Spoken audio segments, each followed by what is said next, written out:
Welcome to the second segment of the Procurement Roundtable. In this second segment, we will discuss what are the top supplier and supply chain capabilities that are needed for business leaders globally. Since the organizational objectives keep evolving our strategic sourcing behaviors, what are a few of the top supplier and procurement capabilities which business leaders are prioritizing, and which ones have evolved into business requirements for sourcing transformations? Full supply chain traceability, transparency, and chain of custody auditing. That is number one for us. Being able to have that visibility up and down the supply chain is so critical for us.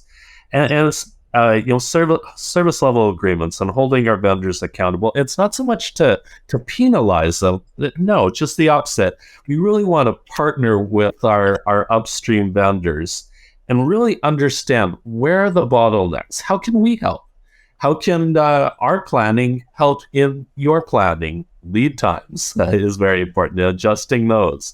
But really having a good vision of what our current needs are and our future needs are, so that, again, we can partner with our upstream vendors and really try to solve the whole supply chain equation together. That's been really critical for us. So that full transparency and traceability is key.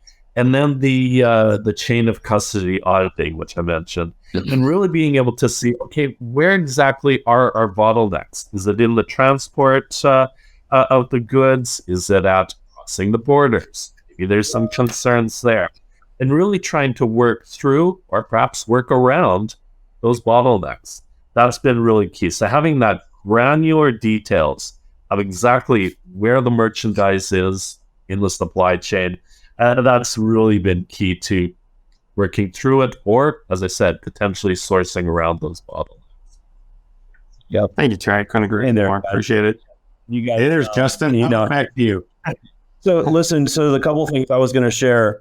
First of all, I mean, from our broader perspective, our customers. I cover consumer products brands, so worldwide, and we not only see the challenges we heard earlier, but also we've got an interesting challenge in that many of our customers are trying to grow, right? They're launching 10 times the number of new products per year.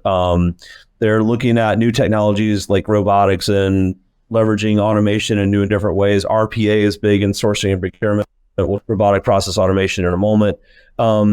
Forecast accuracy, meanwhile, for most of my customers is low. And there's lots of reasons for that. And we talk about what changes have happened, not only the last couple of years, but the fact that data has become such a big part of the sourcing and procurement method and process has changed and evolved the capabilities that are needed. So to answer your question, then, what are some of the big things that we're seeing in terms of investment? Number one is that the role of the strategic sourcing, category management, and operational procurement teams are shifting.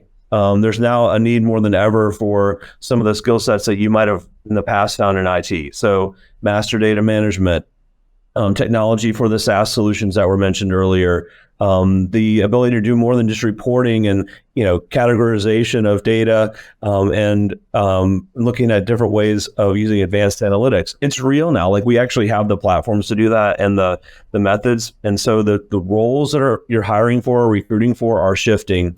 Also, outsourcing. So outsourcing has been around for a while. There's some really good companies out there that do it well, but it's a matter of looking at the activity in the sourcing or procurement space and determining what do you think is the most value added to keep internally. For example, things like advanced analytics, category strategies, the strategic category management activities, versus those that you can maybe look to standardize or streamline. So things like project execution, storeroom inventory, spend analysis, right? And then some things that you should be looking at outsourcing, giving to someone else to handle, like supplier onboarding. I mean, that activity is such a non-value added activity, but can be streamlined and operationalized. The supplier risk management, like the metrics around that and doing supplier scorecarding, those are the types of things that can be outsourced, so we can leverage partners to do that. And some categories, others may be able to manage a category and find the savings better, faster, cheaper than having an in-source team. Thank you, Justin. I appreciate it. We'll have to we're dealing with the ambulant effect. I'm not trying to repeat your 2-day delivery SLAs everywhere. So that's been a challenge for us. And we would concur with Terry. We're actually investing heavily now in kind of that next level of tracking analytical capability to where exactly everything is globally, which I think in my experience, we made great progress with maybe in the early 2000s and then kind of walked away from it a little bit.